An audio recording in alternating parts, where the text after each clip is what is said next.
अस्सलाम वालेकुम नाज़रीन, मैं हूं शेख रहमत अली, आप देख रहे हैं क्राइम टुडे न्यूज। नाज़रीन, कांग्रेस लीडर जनाब मोहम्मद फिरोज खान ने एक प्रेस कॉन्फ्रेंस की। इसमें उन्होंने कहा कि जिस तरह से किसानों की कामयाबी हुई और जिस तरह से मोदी को झुकना पड़ा किसानों के सामने, ये बहुत अच्छी बात है। लेकिन क्या इसमें कितनी सच्चाई है? क्योंकि उत्तर प्रदेश में इलेक्शन है और उत्तर प्रदेश के इलेक्शन को देखते हुए क्या उन्होंने ये काम को अंजाम दिया या फिर बाद में अपनी जबान से पलट जाएंगे? क्योंकि अमूमन नरेंद्र मोदी झूठ बोलते आए हैं, कोई भी बात पर उन्होंने खड़े नहीं उतरे। तो उन्होंने मजीद ये कहा कि जिस तरह से किसानों की जीत हुई है, पार्लियामेंट में वो बिल कैंसिल किया जाए तभी मुकम्मल तरीके से जीत होगी। मजीद उन्होंने बहुत सारी बातें की। शेख शफी की ये रिपोर्ट देखिए।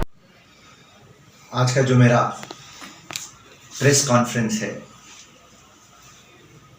ये कल 19 नवंबर को Narendra Modi last year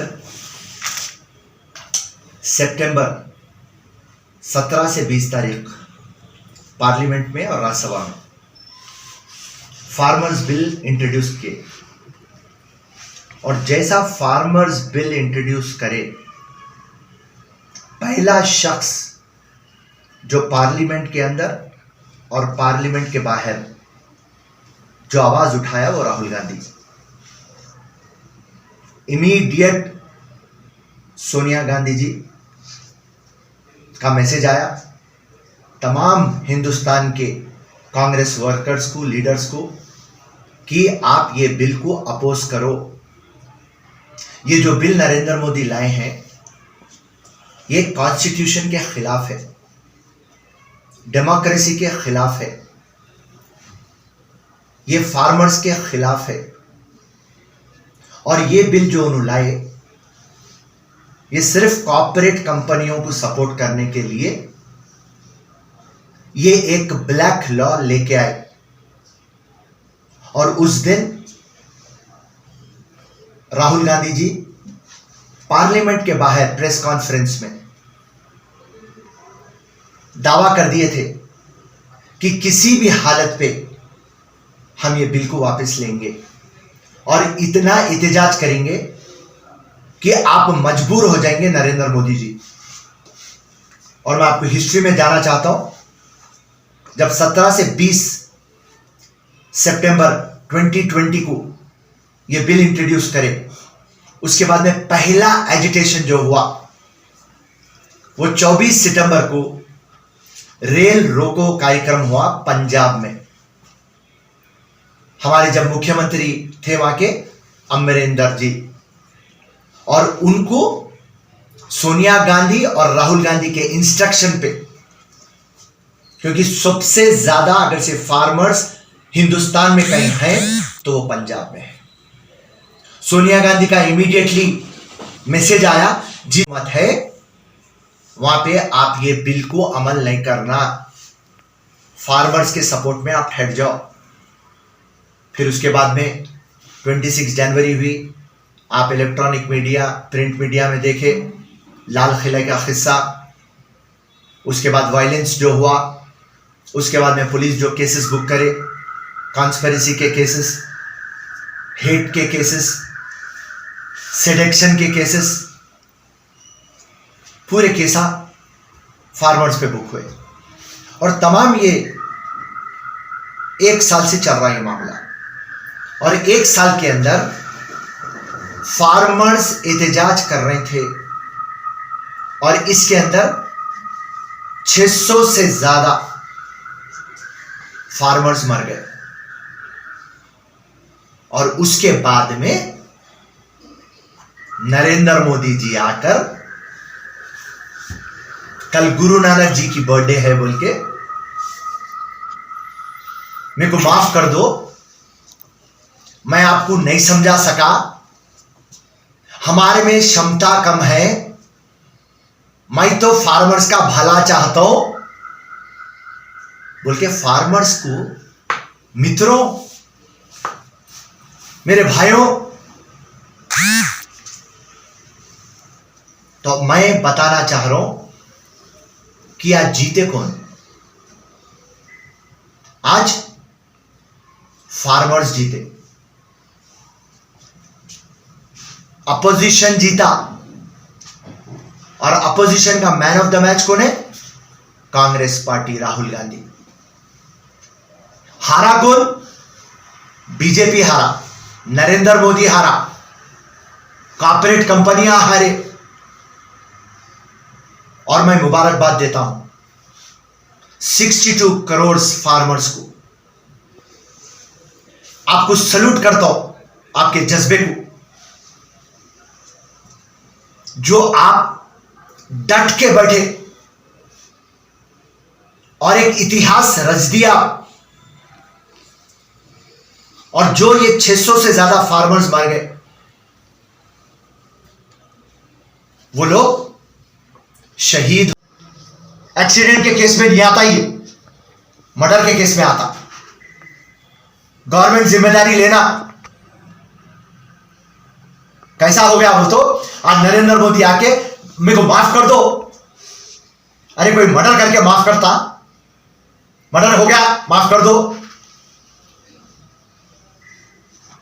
rape हो गया, मैं कपड़े दे दिया, माफ कर दो। अरे क्या बचपने के बात है भाई नरेंद्र मोदी तुम्हारे। विश्व गुरु बोलते तुम्हारे को, विश्व गुरु ऐसे गलतियां। और आज कांग्रेस पार्टी ये डिमांड करती, 700 से ज्यादा लोग मर गए, आप उनको एक्सग्रेशिया क्या दे रहे हैं? कॉम्पनसेशन क्या दे रहे हैं? उनकी भरपाई क्या कर रहे हैं? और साथ साथ जिस तरीके से आज आप फार्म बिल को वापस लिए, आने वाले दिनों में, यह भी बात हम पहले से चैलेंज कर दिए थे, CAA, NRC, उसको भी आपको वापस लेना पड़ेगा। आज आप टेम्परवरी उसको रोक दिए, क्योंकि वहां पर भी कांग्रेस पार्टी बोली CAA अनकॉन्स्टिट्यूशनल है, अनडेमोक्रेटिक है, रिलीजन के, मजहब के आधार पे आप बना रहे, फ्रीडम ऑफ इक्वालिटी को आप खत्म कर दे रहे हैं। कांग्रेस पहले दिन से एक ही बात बोल रही, सेफ डेमोक्रेसी, सेफ कॉन्स्टिट्यूशन। आप 300 MP आपके बन गए नरेंद्र मोदी, तो आप मनमानी नहीं कर सकते। दस्तूर की एक लकीर भी आप नहीं बदल सकते। आप हर वक्त ब्रिटिश के वैसा, अंग्रेज के वैसा डिवाइड एंड रूल करे। आप ये देश के सामने हर कोई एक है, इक्वल है। ये कांग्रेस पार्टी हर वक्त ये बात कुछ पकड़ के थी, और आज फार्मर्स की जीत हुई। और कांग्रेस शुरुआत से जय जवान जय किसान का नारा रखती। नरेंद्र मोदी को हम बोले, नरेंद्र मोदी साहब, आप 135 करोड़ के प्रधानमंत्री हैं। आप सिर्फ 10 जनों के प्रधानमंत्री नहीं हैं। आप अदानी, अंबानी, टाटा, आप कभी भी आप उनको सपोर्ट करते हुए आए। और ये फार्मर्स लॉ आप जो लेके आए, उसके अंदर हैरत की बात है, जो फार्मर मेहनत करके अपना माल लेके आता, वो रेट नहीं डिसाइड कर सकता। रेट कौन डिसाइड कर रहा? खरीदार। अरे भाई, बेचने वाला काम ही रेट डिसाइड करता, चाहे वो आम बेच रहा हो या उन्हें घर बेच रहा। जो बेचने वाला उन्हें रेट डिसाइड करता। ये कौन सा अजब का भी लाभ उठा के लेके आए नरेंद्र मोदी साहब। और आज फिर से फार्मर्स ये बता दिए कि आवाम, पब्लिक का पावर गवर्नमेंट के पावर से ज्यादा होता। नरेंद्र मोदी को समझ में आ गया कि कॉर्पोरेट कंपनी पैसा दे सकती, वोट नहीं दे सकती। और नरेंद्र मोदी जो आके अपने दोस्तों के सामने बोल रहा और अपनी पार्टी के सामने बोल रहा कि मैं ये फार्म लॉ वापिस ले लिया, फार्मर्स को देख के मैं फिरोज खान बीजेपी पार्टी को बोल रहा हूं, तुम्हारे को ना फार्मर्स पे मोहब्बत थी ना आगे रहेंगी। खाली पंजाब और उत्तर प्रदेश के चुनाव को मद्देनजर रखते हुए आप ये बिल वापस लेने का ड्रामा कर रहे हैं।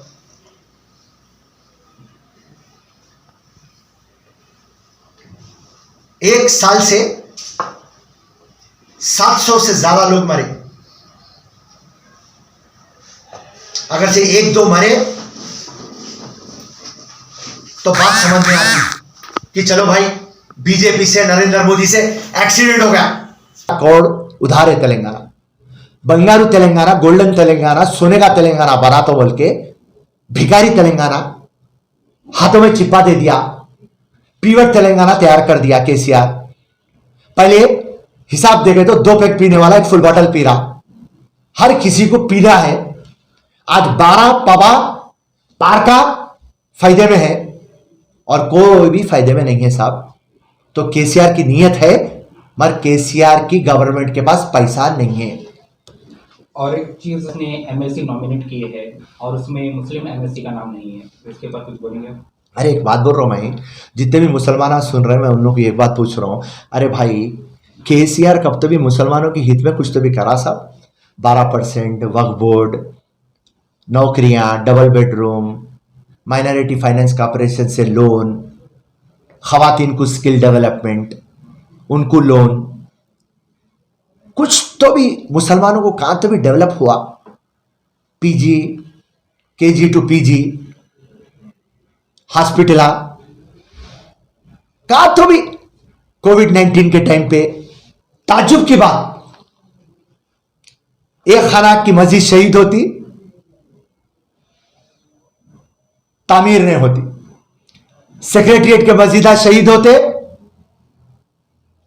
वो टीआरएस के लंगे बट्टेबाज लीडर आके क्या क्या की स्टेट बता देते।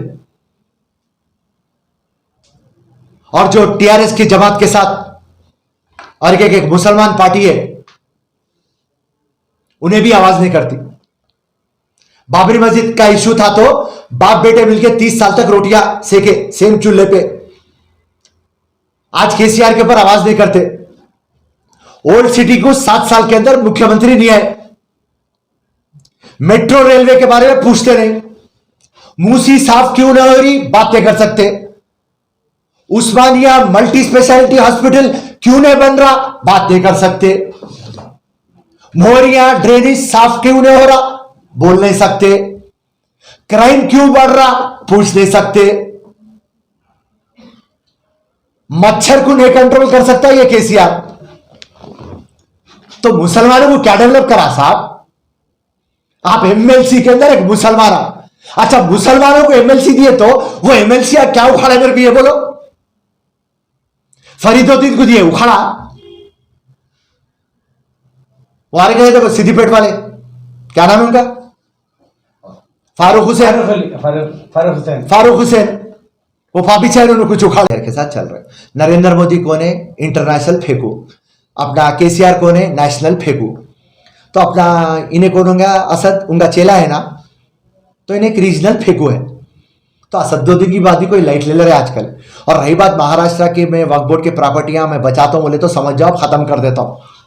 तेलंगाना के, आंध्र प्रदेश के मैं पूरे खा लिया 30 साल में, अब हो गया, अब महाराष्ट्र को जाता हूं तो फिर महाराष्ट्र में खा लेता हूं।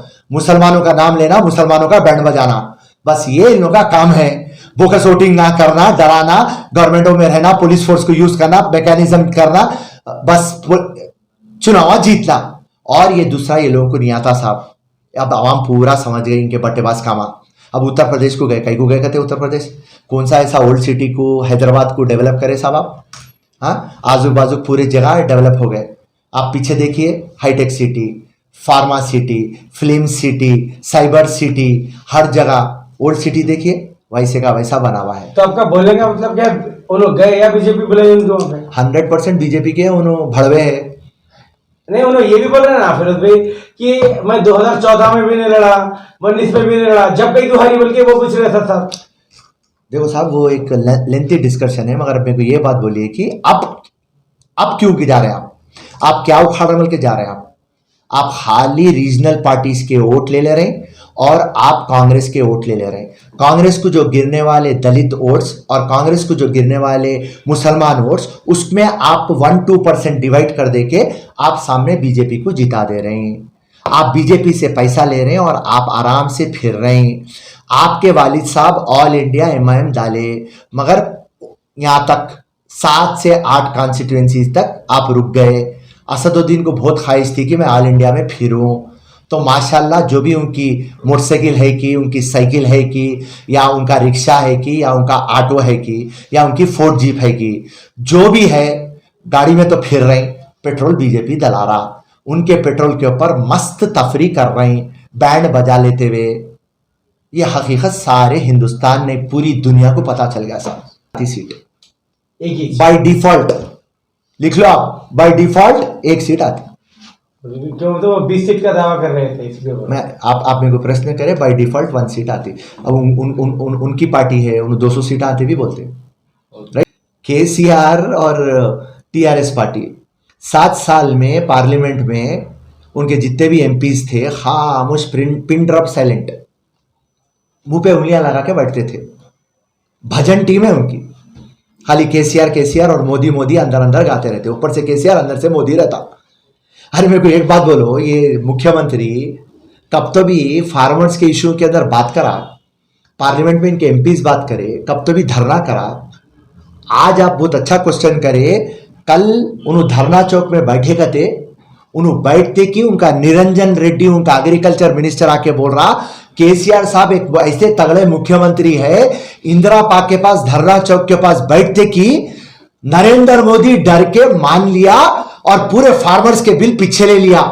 तो बचपन में जब मैं स्कूल में था तो एक हमारा दोस्त एक वाकया सुनाया था, जंगल में चूहा बहुत दौड़ रहा था कहते, तो पूरे जने परेशान हो गए, चूहा ऐसा कहीं कुछ दौड़ रहा।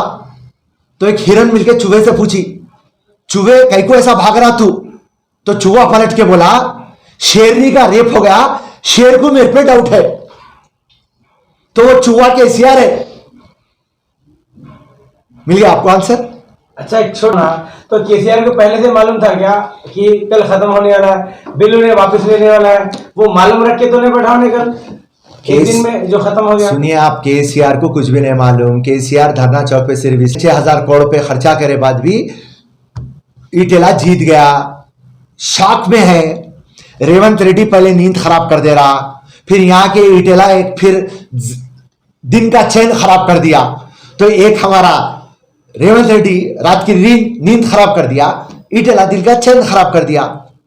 तो शॉक में है केसीआर साहब। और केसीआर साहब जो धरना चौक में रखे ना हमारे भाई, ये सिर्फ बीजेपी को और कांग्रेस को गाली देने के लिए वहां पे बैठे।